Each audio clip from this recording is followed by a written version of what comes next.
अस्सलाम वालेकुम, मैं हूं एहतिशाम राजपूत। आप देख रहे हैं हमारा ऑफिशियल यूट्यूब चैनल। आपको खुश आमदीद कहते हैं।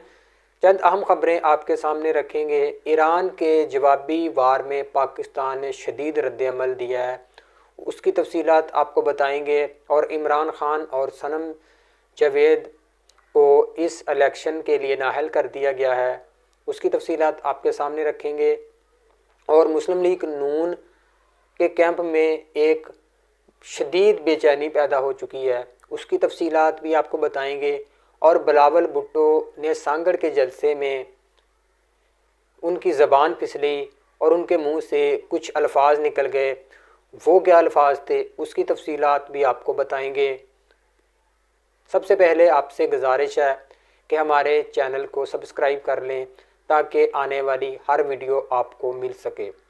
सबसे पहले आते हैं कि परसों ईरान की तरफ से पाकिस्तान के सूबा बलूचिस्तान की सरहद की खिलाफ वर्जी की गई थी। पंजकोर के इलाके में ईरान ने मिसाइल हमला किया था, जो उन्होंने ईरान ने बहाना बनाया था कि पाकिस्तान में दहशतगर्द मौजूद थे जो ईरान में कार्रवाइयाँ करते हैं, इस वजह से उन्होंने हमला किया। उसके जवाब में पाकिस्तान ने एहतजाज किया, उनके नाज़िमुल अमूर को दफ्तर ख़ारजा तलब किया और उनसे शदीद अपना एहतजाज रिकॉर्ड करवाया।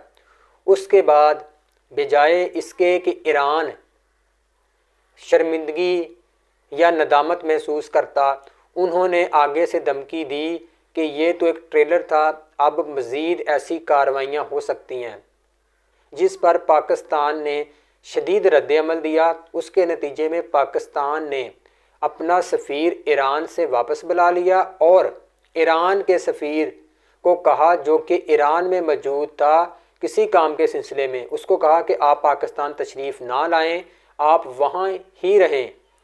इस तरह पाकिस्तान और ईरान के दरमियान जितने भी हुकूमती सतह के दौरे शेड्यूल थे उनको मनसूख कर दिया गया और तमाम तर जो भी एक्टिविटीज़ थी हुकूमत पाकिस्तान और ईरान के दरमियान उनको फ़िलहाल मुअत्तल कर दिया गया। इसके बाद एक पाकिस्तानी अवाम की तरफ से एक शदीद रद्द-ए-अमल आया कि पाकिस्तानी जो फोर्सेस हैं इनको भी इन्हीं की ज़बान में एक जवाब मिलना चाहिए।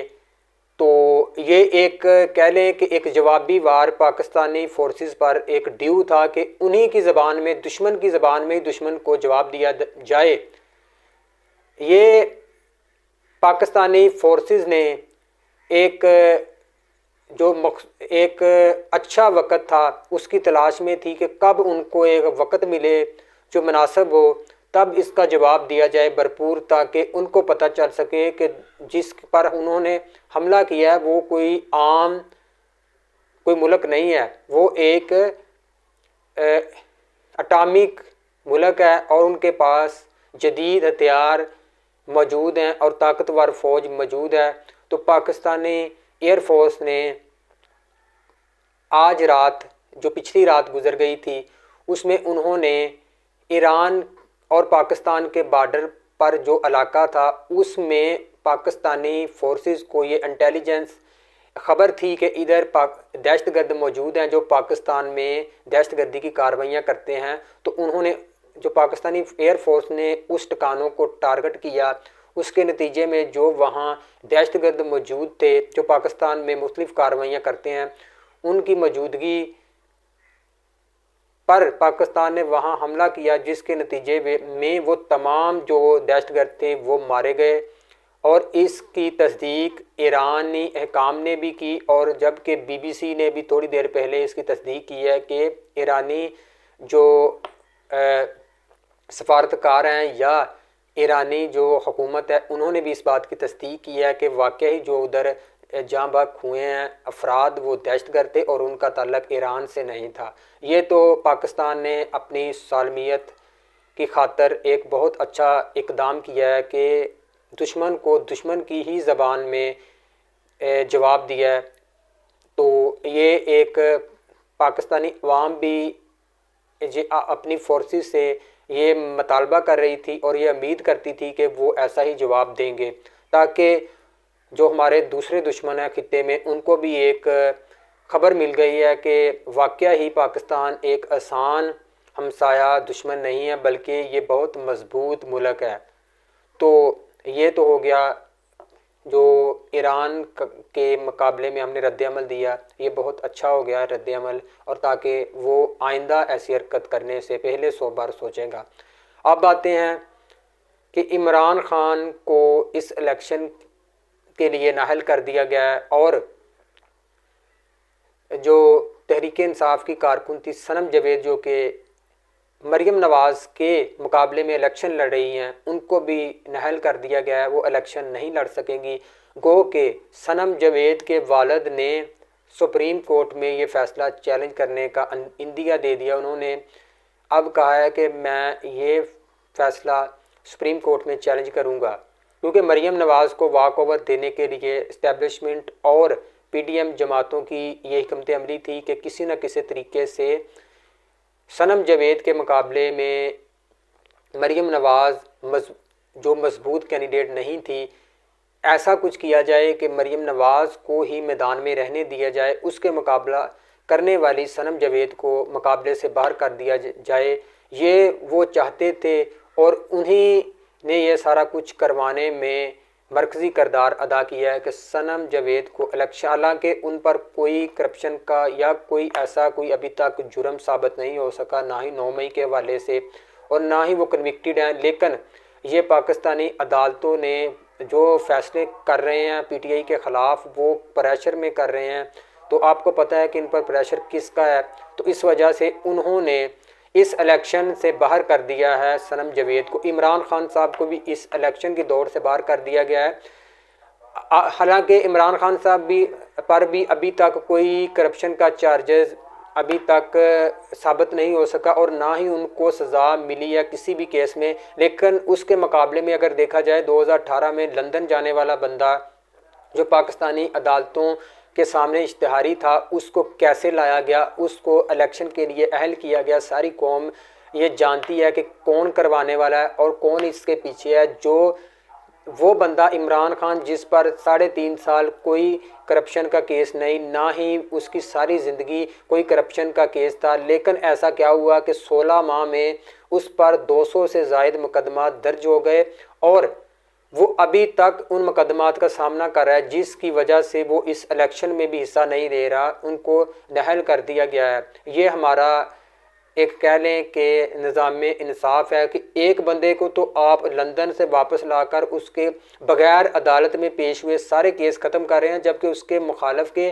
जो कि अभी तक किसी मुकदमे में उसको सज़ा नहीं मिली, लेकिन उसको इलेक्शन ना लड़ने की इजाज़त दे रहे हैं। ये अवाम सारा कुछ देख रही है, समझ रही है। ये कोई 70 की दहाई नहीं है कि अवाम को समझ नहीं लगती, अवाम सारा कुछ देख रही है। अब हम बात करते हैं कि बिलावल का सांगड़ में जलसा था, तो उन्होंने कहा कि पंजाब, पहले आपको बिलावल का क्लिप सुनाते हैं, वो सुने कि उन्होंने क्या कहा है। पंजाब में मुस्लिम लीग का निशान तीर है।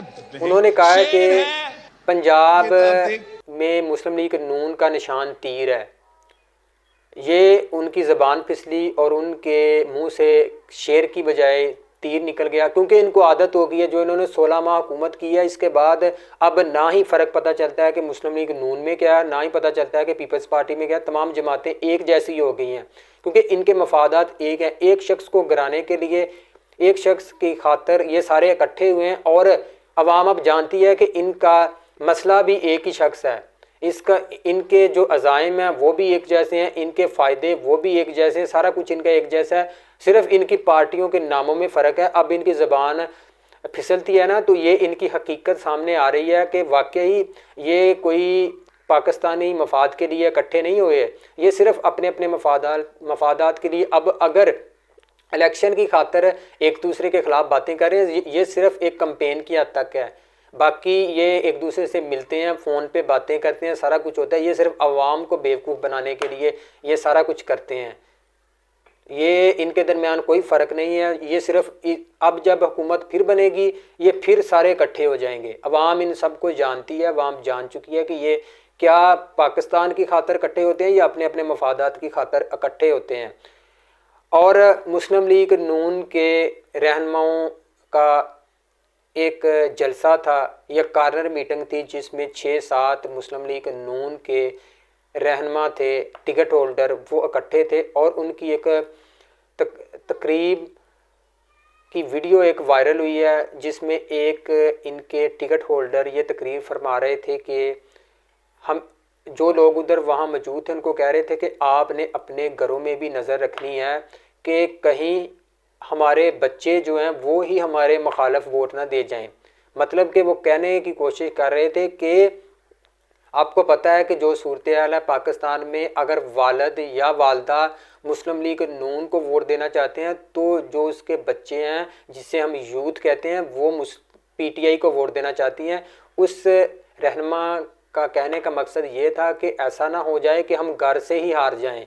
घर से हारने का मतलब है कि अगर वालिदैन वोट मुस्लिम लीग नून को देना या पीपल्स पार्टी को देना चाहते हैं तो उनके जो बच्चे हैं, यूथ है, वो पीटीआई को पसंद करती है, वो पीटीआई को वोट दे जाए। उन्होंने वाकई इस बात में कोई शक नहीं है, हर घर में यही है कि अगर कोई जो मेच्योर कह लें कि वो अगर नून लीग को पसंद करता है तो जो यूथ है वो पीटीआई को पसंद करती है। ये ऐसा ही हर घर में कोई ना कोई बंदा अगर नून लीग का है वही पीटीआई का है, तो हर घर में ये सिचुएशन है। ये मुस्लिम लीग नून के जो उम्मीदवार हैं उनके जहनों में भी है और ये बाकी जो जितनी सियासी पार्टियां वो भी ये जानती है कि यूथ ज़्यादा तहरीक इंसाफ के साथ खड़ी है और जो एजुकेटेड बंदे हैं वो भी पीटीआई के साथ खड़े हैं। बाकी देहातों में और डायनेमिक्स हैं वो थोड़ा सा चेंज है कि उधर मुस्लिम लीग नून का भी थोड़ा बहुत जोर है और ये सारा मिक्स हो के अगर देखा जाए तो पीटीआई इन सब पर भारी है।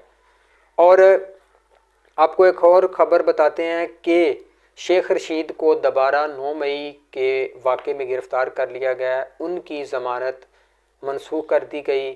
तो ये एक बात गर्दिश कर रही है कि शेख रशीद ने जो उनके मुताबिक चिल्ला काटा था 40 दिन का, वो उन्होंने जो उधर वादे किए थे उनको उन्होंने पूरा नहीं किया, इस वजह से उनको दोबारा गिरफ़्तार किया गया है। और ये भी बात सोशल मीडिया पर वायरल है कि तकरीबन 3 माह तक उनको जेल में रखा जाएगा और इलेक्शन के दौरान भी वो जेल में ही होंगे, वो अपनी सियासी कैंपेन नहीं चला सकेंगे। और इस्टेब्लिशमेंट और ताकतवर अदारों ने ये फ़ैसला किया है कि ये सीटें भी मुस्लिम लीग नून को जतवाई जाएंगी। ये बात सोशल मीडिया पर गर्दिश कर रही है कि ये प्लान के तहत हुआ है। शेख रशीद ने जो वादे किए थे 40 दिन के चिल्ले के अंदर वो पूरे नहीं किए। और नुसरत जो सहाफ़ी हैं उन्होंने भी इस बात की तरफ इशारा किया है कि शेख रशीद को इसीलिए गिरफ़्तार किया गया कि उन्होंने जो वादे किए थे वो पूरे नहीं किए। अब एक और चीज़ है कि मुस्लिम लीग नून की रहनुमा अब तक के लिए आपसे इजाज़त चाहेंगे। मिलते हैं अगले व्लॉग में।